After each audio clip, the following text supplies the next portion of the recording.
এখন সব রাজনৈতিক মিছিলগুলো হবে না সামনে, এরপরে প্রচুর মারামারি হবে না, আল্লাহ না করুক খুনোখুনিও তো হবে। আপনি আমাকে ইলেকশনের দিন পর্যন্ত ভাই আজকে লিখে রাখেন, তারপর একটা রিপোর্ট দিয়েন যে যত জায়গায় যত মানুষ মারা যাবে বা ব্যাডলি ইনজিউর্ড হবে, ওই এলাকার এমপি প্রার্থীর ছেলে আছে কিনা বা মেয়ে আছে কিনা। তা থাকবে। সে মারামারি করার জন্য কিন্তু তার ছেলেটাকে মেয়েটাকে নিচ্ছে না, সে ইউএস, কানাডা, অস্ট্রেলিয়ায় পড়াশোনা করে। তা মারামারির জন্য কাকে নিচ্ছে?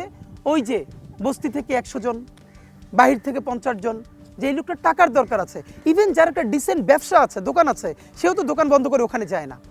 এর মানে এই যে বিরাট সংখ্যক মানুষ বেকার, বেকারত্ব থেকে সে অ্যাডিক্টেড হয়ে যাচ্ছে, মাদকাসক্ত হয়ে যাচ্ছে।